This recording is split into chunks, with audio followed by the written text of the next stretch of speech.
Welcome back. Yeah, it's RRSP season. It We're joined by, I love saying personal finance guru, Gail No, Vaz-Oxlade. don't call me a guru. Then I have a beard and I live at the top of a mountain. Never. Yeah, I'm a money honey. Money honey. Okay, I that's like the that new one. one. I'm going to write that down. Why don't we start with the basics, Gail? What is an RRSP? So an RSP is literally a plan number. Right. The government puts the plan number on the savings program that you've created. So maybe you bought a mutual fund, maybe you bought just a straight up savings account, maybe you bought a GIC. They put that plan number on it, tells the tax man to keep his sticky paws off your money. Don't touch.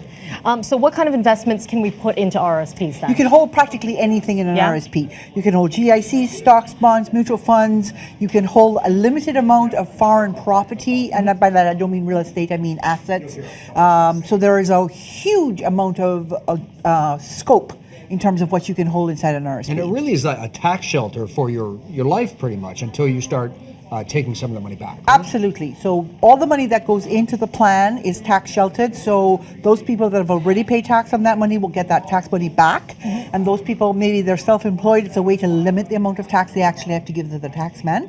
So that's the first thing. And then all the income growing inside the RSP is tax sheltered until we take the money back out again. Okay, so we've got about a month before the deadline, and we put out to our viewers a bunch of different tweets, a lot of questions. Okay, you're ready. So the first one is, I'm just starting my first real job and RRSP. What percentage of my income should I contribute, and how much risk growth should I take on? Good question. Okay, so if you are in your 20s, the general rule of thumb is you can save as little as 6%.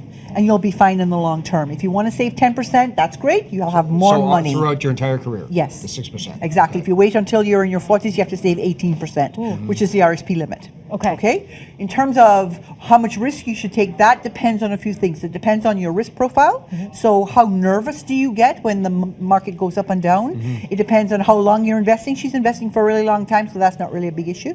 And it also depends on how knowledgeable you are. If you can't explain it to a 12-year-old, you can't buy it. You make me nervous right there. Here's our next tweet. I like this one. He says, I'm almost 23 years old. I want to save $1 million in time for retirement. I like he's thinking ahead. Would it be enough to live on, $1 million? It's a good question. Very often that $1 million number gets thrown out there as the magic million. The reality is that it depends on what you're living on before you retire. If you're living on $36,000 a year, then $1 million will probably be enough. If you're living on $250,000 a year, not so much. So you're trying to keep the same lifestyle. Well, right?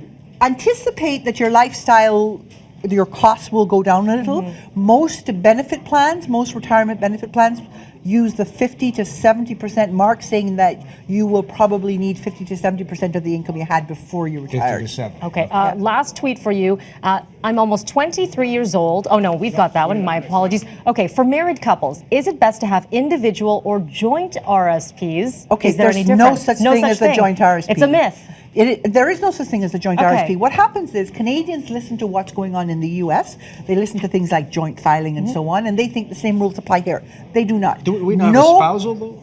We have a spousal RSP, but that's a completely individual RSP. So if you and I are married and you contribute to a spousal RSP for me, it's my money. Right. Okay, you put it in, but it's mine now, buddy. And you might be taxed less as we retire, so you can decide when I'm taking it out. Absolutely. It out. Right. But the big thing is that Canadians should not be reading American personal finance books and thinking that's gospel, because the rules are completely different up here, even the way we calculate our mortgages. Okay, so much more to think about. Remember, March 3rd is the deadline. Your website, did you say no? February 28th? Yep, it falls on a Friday this year. Oh, tricky. See, that's why we have Barry here. Thanks, Barry. There you go.